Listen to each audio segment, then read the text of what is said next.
Assalamualaikum warahmatullahi wabarakatuh. Sahabat-sahabat tercinta yang dirahmati Allah. Jumpa lagi dalam acara Kulluhum Bonus. Mudah-mudahan bermanfaat bagi kita semua.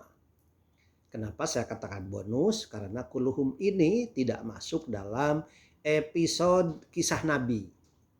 Karena episode tentang kisah Nabi secara serial dari mulai 1 sampai 105 itu sudah selesai.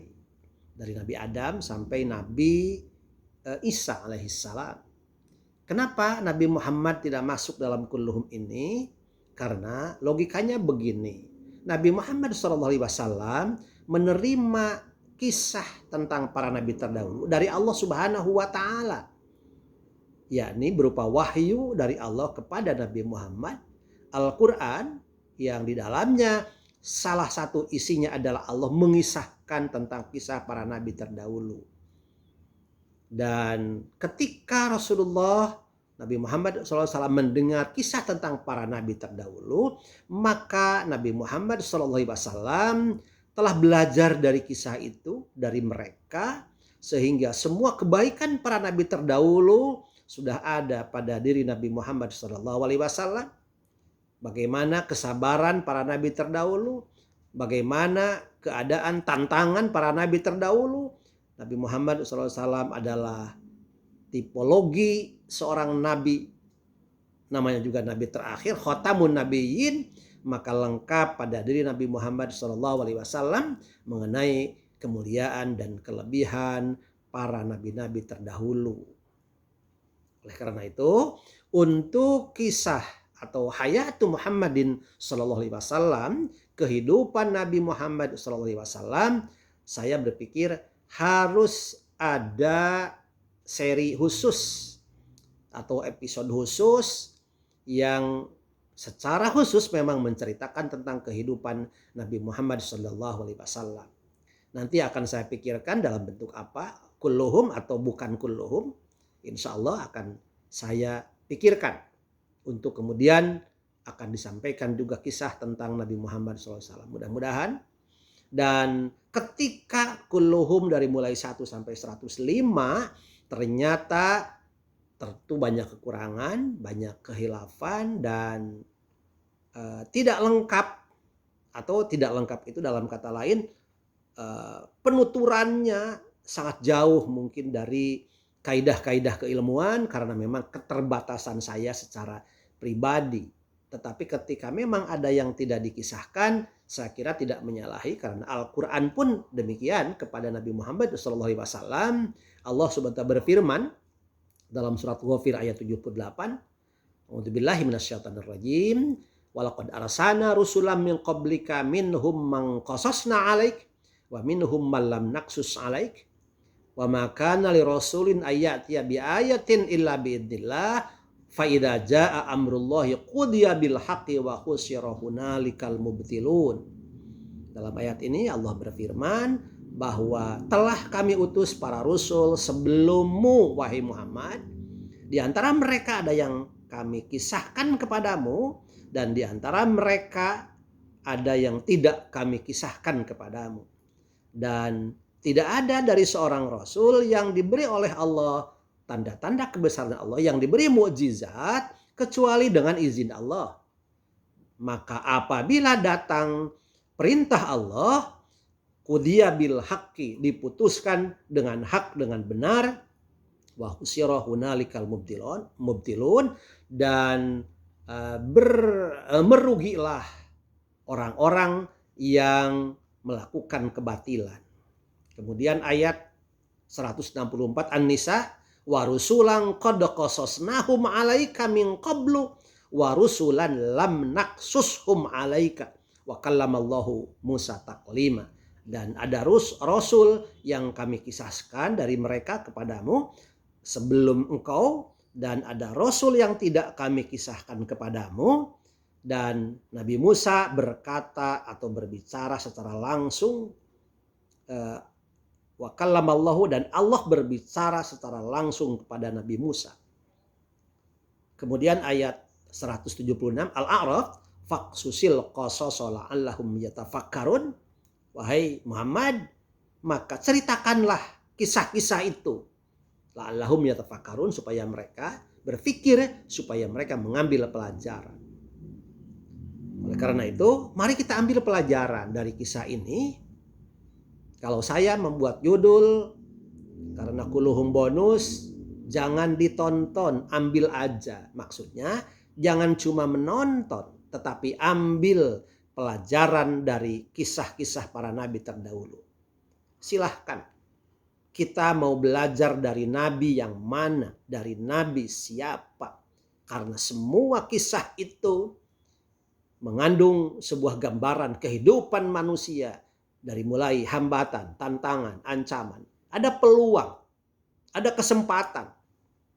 Dan ada yang menang, ada yang kalah. Ada yang durhaka sebagai musuh-musuh dari para nabi.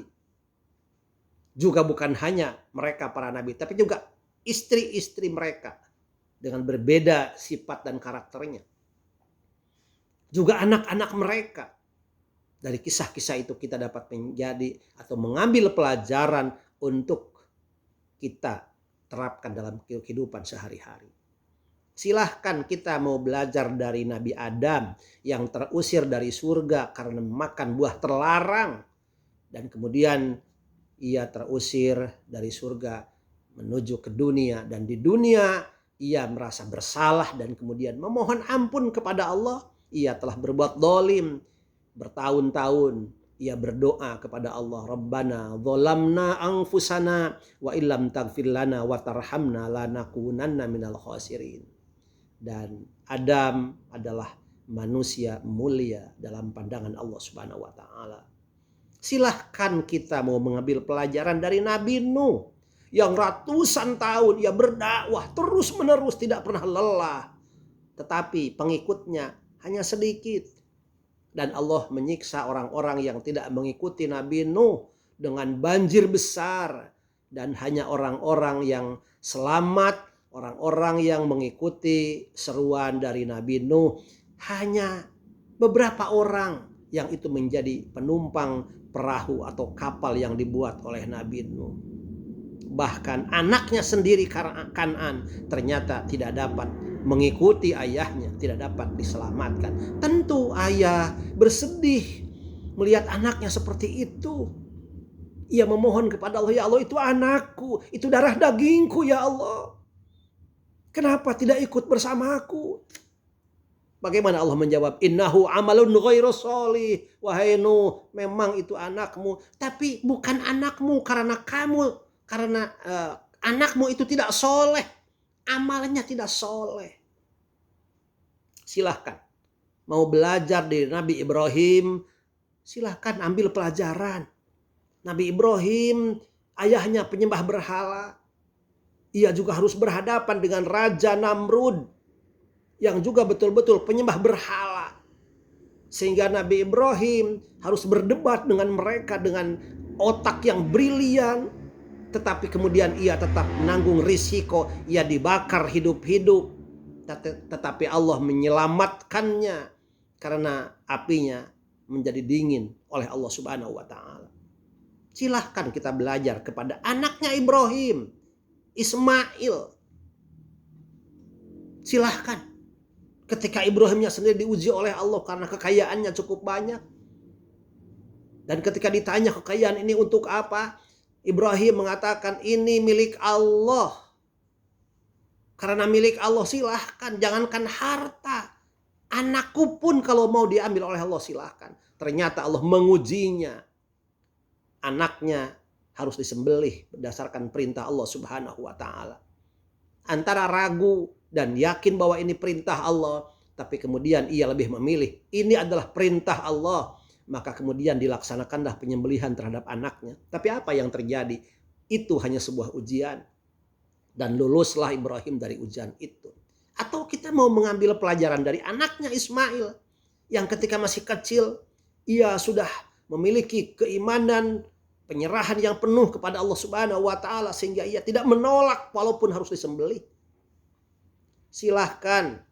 Kita mau belajar dari Nabi Ayub, mengambil pelajaran daripadanya. yang ia pernah menjadi orang kaya raya, orangnya sehat, gagah, tetapi kemudian diuji oleh Allah Subhanahu wa taala dengan penyakit yang menjijikkan bertahun-tahun. Tapi ia sabar. Sabar, ia tidak punya siapa-siapa. Tapi kemudian ia karena kesabarannya Allah Subhanahu wa taala mengembalikannya kepada kesehatan semula, hartanya juga berlimpah dan anak-anaknya juga berlimpah banyak. Silahkan. Kita mau mengambil pelajaran dari nabi yang mana? Dari Nabi Yakub, silahkan. Di mana Nabi Yakub punya anak dan kakak-kakaknya yang jumlah berapa? 8 kalau tidak salah. Iri kepada anaknya yang adiknya yakni Nabi Yusuf. Karena iri, maka Nabi Yusuf kemudian dicemplungkan ke dalam sumur. Sehingga Nabi Yakub harus berpisah dengan anaknya, anak yang dicintainya. Bertahun-tahun berpisah. Tentu siapapun seorang tua yang berpisah dengan anak yang dicintainya, ia akan sedih. Dan ia terus bersedih, ia terus menangis. Sampai karena terlalu sering menangis, ia buta, matanya tidak melihat.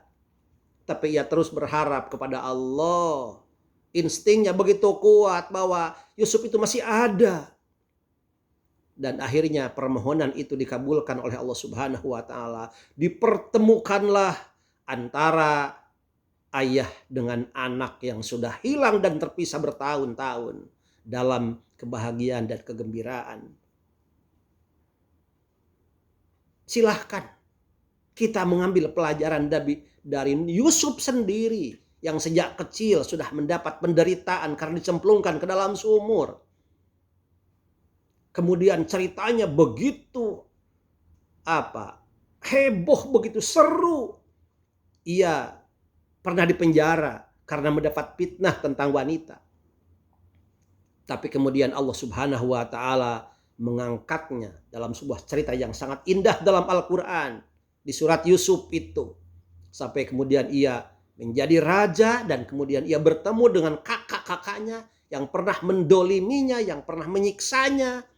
Tetapi Nabi Yusuf memaafkan keluarganya yang pernah menyakitinya.